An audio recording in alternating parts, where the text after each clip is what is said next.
Good Friday morning. It's way early. It's 4:14 a.m. here in California. 6:14 basically for you guys in the central time zone where Iowa is. Yeah, take me to work with you today on your commute. Plug me into your CarPlay or however you listen to music or podcast in your car and listen to me as you go to work. This morning or to school.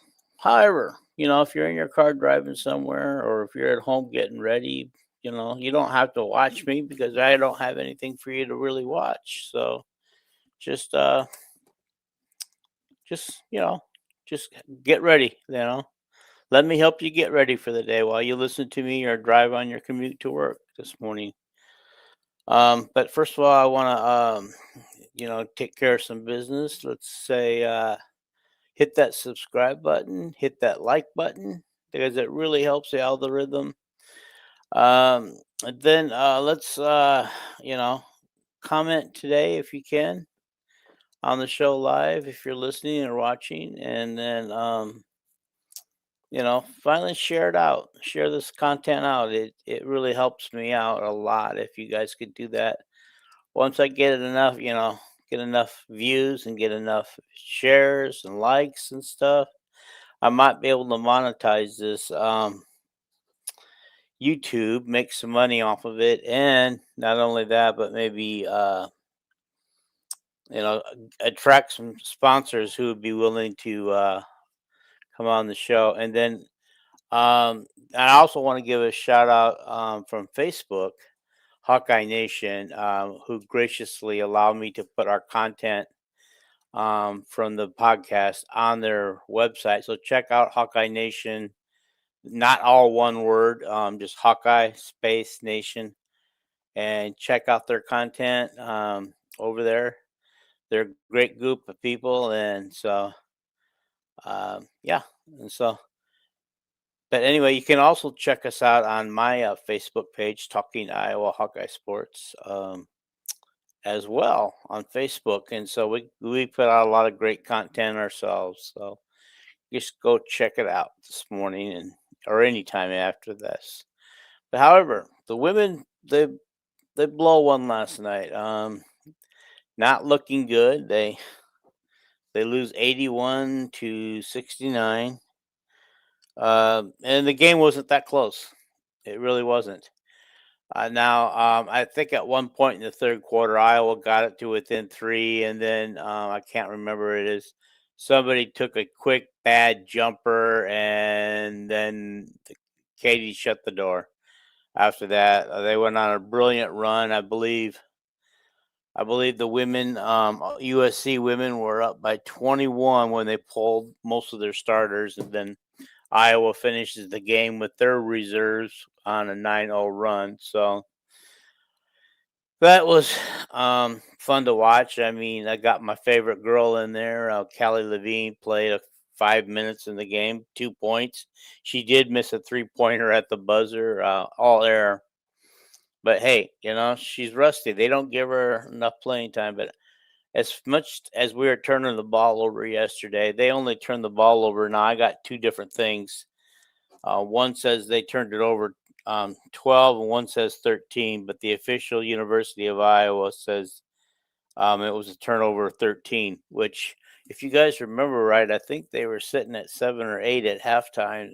So So that was kind of good. They came out protecting the ball a little bit better in the second half. But if you guys watched the game, and I know you did, um, you know that Iowa got off to a horrendous start, got behind early, turnovers galore before they started scoring, and so, but yeah.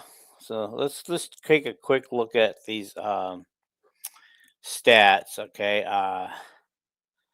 Now, when you look at the stats, you think the game was a little closer than it really was. Iowa was 27 of 67 in field goals. USC was 31 of 68. We had a 40% shooting night, not bad, but they had a 45% shooting night.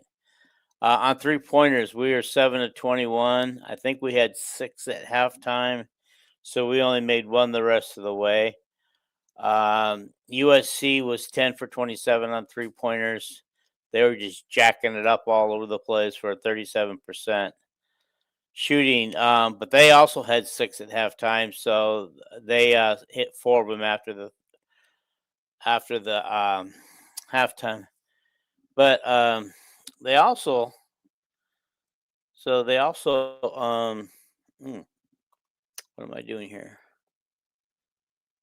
Anyway, let me get this back up.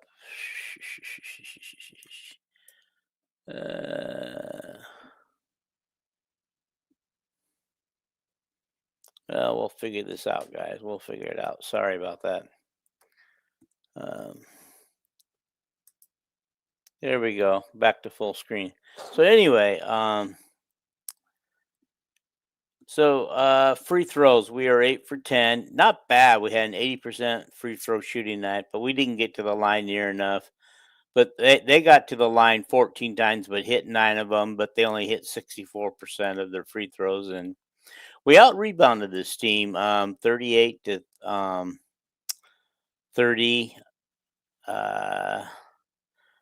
But we had 21 assists. They had 23. We had 2 block shots. They had 4. We had 3 steals. They had 4. This one says 12 turnovers, but it says 13 in the official Hawkeye stats. They had 5 turnovers. That's kind of hard to believe that they only had 5 turnovers for the entire game. It really is. Points in the paint, we won that 34 to 30. Personal fouls, we won that one 14 to their 15. So I mean, it did seem like there for a while that Iowa was getting called for a lot of fouls, but so was USC. I think the difference is USC was getting theirs called during free throws when they were able to go to the line and shoot free throws, where Iowa was getting called for stupid fouls away from the ball, not shooting fouls, stuff like that. And let me just go. I got some things to say about the game, but let me see if I can go down and the line and let's see what we got here. So here we got Hannah Stolke in foul trouble again, and as you guys know, Iowa struggles when she's not on the floor. Alrighty, but in her, let's see, let me get this straight now. In her 20 minutes of play last night, she had 10 points, 1 assist, 1 turnover. She was a minus 20 on the floor, 1 total rebound, was 4 for 4 on free throws, which is really great for Hannah. I'm proud of her there for hitting 4 for 4. But she was 3 from 7 from the field. Ava Hayden was played 28 minutes, 29 really, and she was total of 8 rebounds. She did have 4 personal fouls herself. Her total points were 13. She had 1 assist and 1 steal. Okay, Kylie Fierbach, 2 for 7, 2 for 4, 2 rebounds, 2 personal fouls, 6 total points. We need more production out of her if we can get it. We really do. And so, why is it? All right, I'm gonna try to do something different here.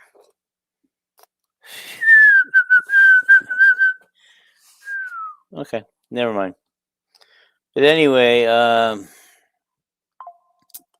so yeah, then Addie Deal got her first start in Southern California, where her home is, where her family lives, friends and family. And Addie, she just wasn't prepared for the moment. When people asked us on the show the other night who we thought would start, and we were all in agreement that we all three of us that we thought it would be Strimlo that would be starting, and but it was Eddie Deal. But we kind of question that, but we don't get paid the $1,000,000 that Jan does to make those decisions, so that's a decision she has to live with. But Eddie Deal did get 3 rebounds, 1 assist, 3 turnovers, though. She's credited with 3 turnovers and a -15 while she was in the game. Feuerbach, by the way, had 3 turnovers as well and a -17 when she was in the game. Um, and so Chit Chat, guys. Chit Chat played all 40 minutes, never came out. 3 for 11, 2 for 6. Uncharacteristically, she didn't shoot well at all. She didn't shoot well at all. But she was bottled up. I mean, those girls were tall. They had really big, they were really tall and they had very big arm reach. And we did mention that they were very aggressive, and between them being tall and their long wingspan, it was going to be tough to get off a good shot for them.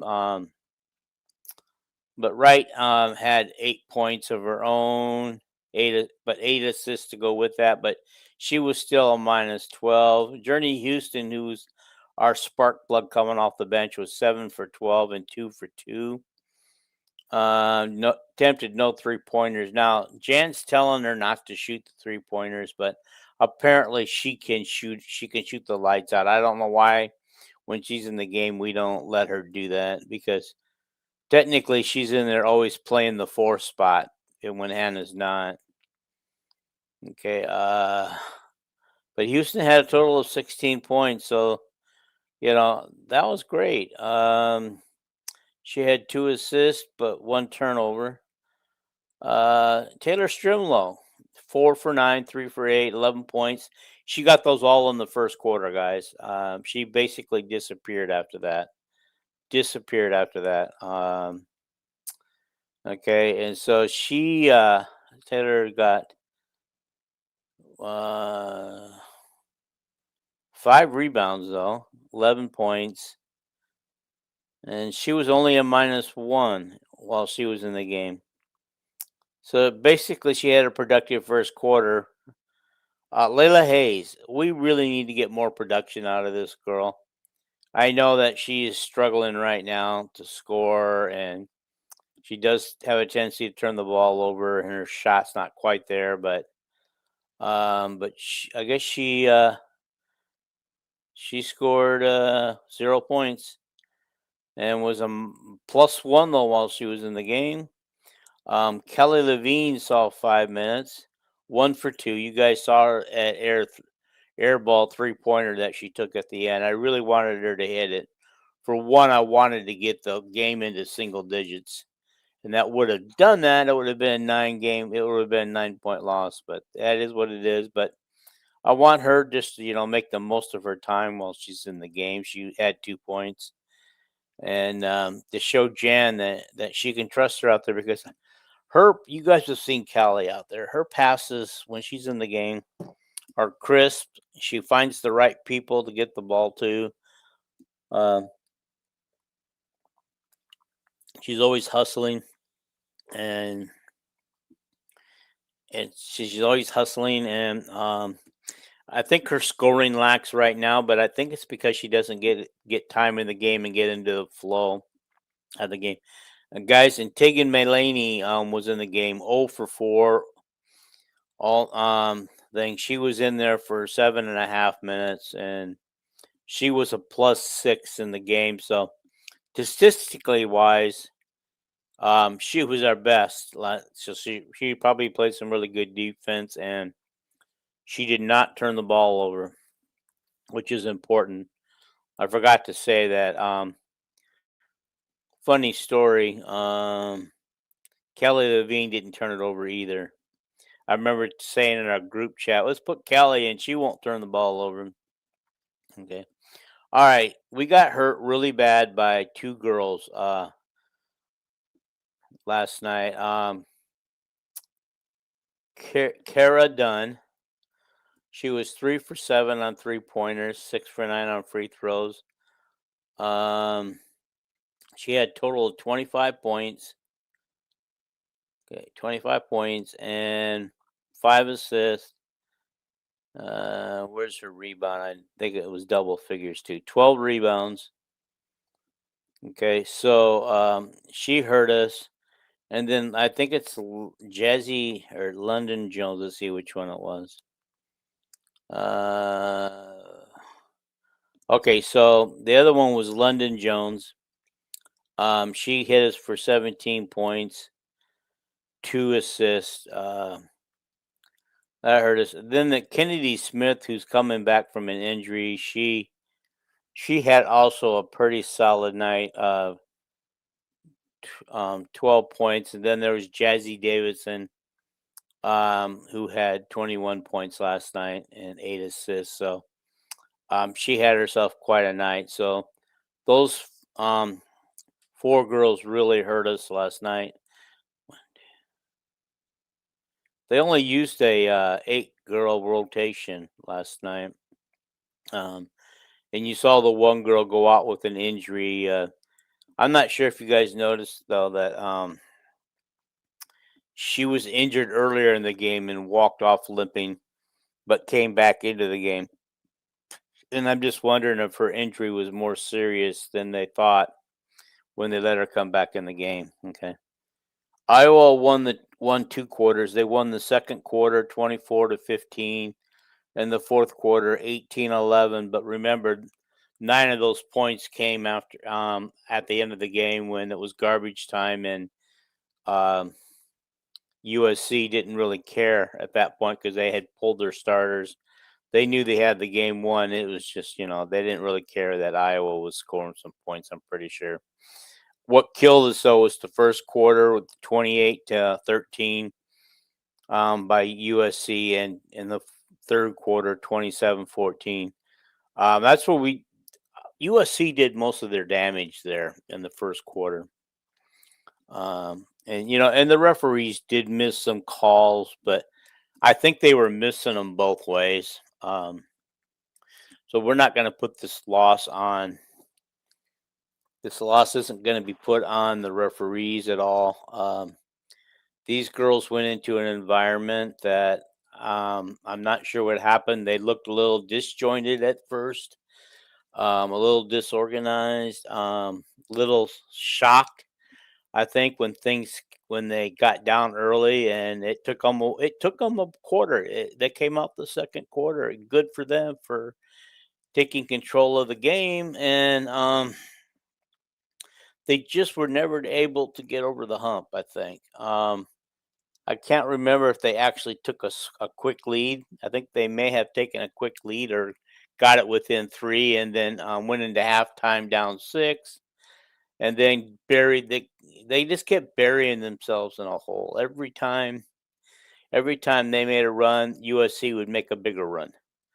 And like I said, Iowa had the last run of 9-0 points, but like I said, that was our backups against their backups. So it's the way it is. Now, question is, should Addie Deal have started the game? She didn't look good. I mean, she really didn't. She tried to go in against those tall players, and I realize that that's part of her game. But when I don't know, did anybody else get shocked when the game first came on and saw them getting ready to do the jump ball and just like, whoa, those girls are tall. They were really tall, and I think they had the one girl, I can't think of what her name was, really skinny girl. She looked like she was taller than anybody we had on the team.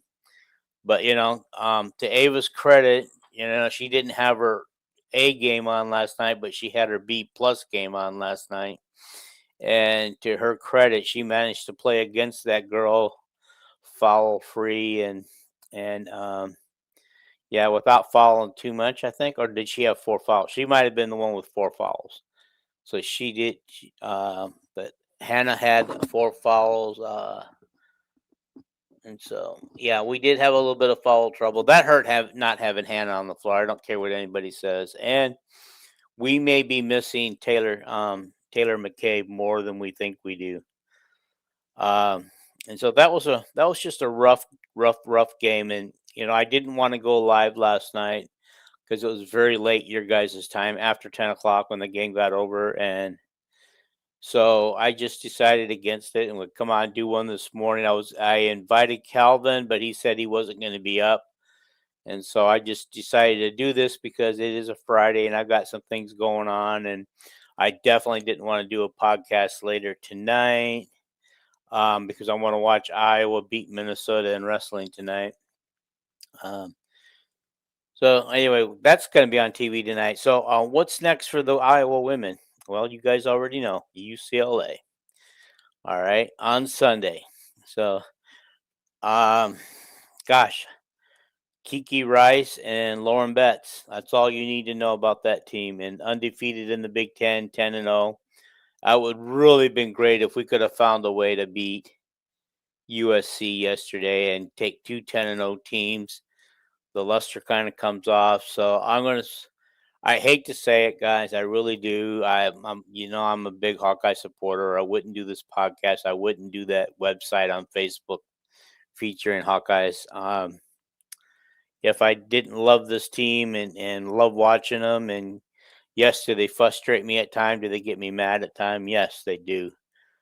But the key thing here is gosh, what was I gonna say? But anyway, the key is these girls are now 9-1 in conference play. Okay, not bad. Beat you if you find a way to beat UCLA, and who knows? I thought they would split this trip 1-1. Although I thought it'd be a USC win and a UCLA loss. Maybe we can find a way to beat UCLA. Guys, it was close last year. I believe we had a chance in overtime to beat them but I think Hannah's shot bounced off the rim at the end of the game to cause that overtime loss. But so maybe we can hang with these guys. We'll see. The key for this is to stay out of trouble, out of foul trouble, and no more turnovers. But I believe that Iowa faced the most aggressive defense, the best defense in the Big Ten last night. Ohio State and Maryland are also known for some pretty good defenses, but honestly, Ohio State's press and Maryland's press wasn't very effective against Iowa because they kept throwing over the top. USC didn't have to press. They did press a little bit, but most of the time they got back because they knew they could handle Iowa in the paint area, and so our post people did have trouble, but so did our perimeter people. So I don't know. All in all, when you look at the stats, Iowa stats are comparable to USC's, except when it came to the turnover and points off of turnovers. I believe they had at one point they had 17 points off of turnovers, and USC was holding a 17-point lead at that point. So that would have been the difference in the game. Take away those 17 points from turnovers, and Iowa might be the one with a big lead at the end of the game. It happens, guys. But let me just kind of what's ahead? UCLA. Okay. So we already know that UCLA is going to be tough. Probably going to come out of that with a loss. Okay. Probably. I would say 80% chance that Iowa loses that game. Um, so that would put them at 9-2. I don't have the other standings right in front of me right now to see where they're at, but we'll go over that. But 9-2 wouldn't be bad if they could finish out the year, but um, they still have games against a tough Minnesota team. They have the return game in Lincoln against Nebraska. They have a game against Michigan coming up. Uh, Let me look. I had this all planned out for you guys. Sorry about that. I was thinking that they're only going to lose 3 more, so let me see if I can. Okay. So yeah, they come home against Minnesota, and they're at home versus Washington, and then they go back on the road for a repeat performance against Nebraska. Now we beat them the first time. Nebraska is not a bad team, so they could. There's some potential there for a loss. Okay, Purdue. Then they go to Purdue. Then they come home and face Michigan, face Illinois at home, at Wisconsin, to finish the season. And Wisconsin is no slouch this year. They hung with Ohio State for a little while yesterday until Ohio State pulled away last night. So looking at this, I'm going to just say we're going to beat Minnesota and Washington. I think we lose at Nebraska. I really do, unfortunately. I think we win at Purdue. We lose to Michigan at home. And then we either lose the Illinois game or the Wisconsin game, but I think we split those, in my opinion. Um, so the other losses for sure I would have would be Michigan and the return trip to Nebraska. So Iowa would finish with a 13-5 record in my book. I predicted 12-6 at the beginning of the season, so 13-5. I don't know where that would put them in the standings. I don't know where that would put them in the NCAA seedings, because before last night's game, everybody had them projected as the number 2 seed, but I knew that Iowa wasn't going to go through the Big Ten undefeated. So I thought a 2 seed was a little too high, but I kept thinking if we can just make sure they're one of the top 16 teams, I'll take a 4 seed or a 3 seed, 2, as long as they finish well enough to finish at home. I believe the top 16 teams all have host the first 2 rounds of the game. Is what I'm thinking is the first 16 for the 1 through 4 seeds, in which there's 4 of each of those. All will host home games, and that's what Iowa needs right now. So 13-5 shouldn't be a bad record in this league. I don't know where that puts them in the standings, because Michigan is having a great season. Illinois is having a decent season.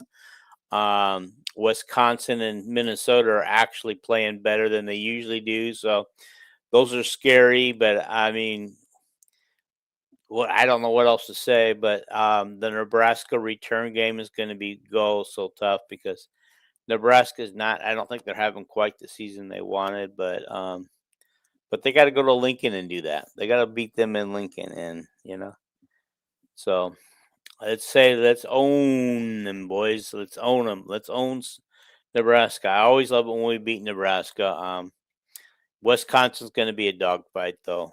Hopefully we can get that, and hopefully I'm wrong. Hopefully we win both Nebraska and Wisconsin game, and so then that way I wouldn't have to have. I would only have 2 losses instead of 3. All right. So that's about all I got. Not a lot going on with the thing. I did want to next podcast that Calvin and I do. I want to go over the schedule in detail. The whole Big Ten. We'll do the rankings, what they are from easiest to hardest. Little teaser. Iowa wasn't where I thought they were. In my mind, I had them the third easiest schedule in the Big Ten, but they are not. They're closer to the top than they are to the bottom.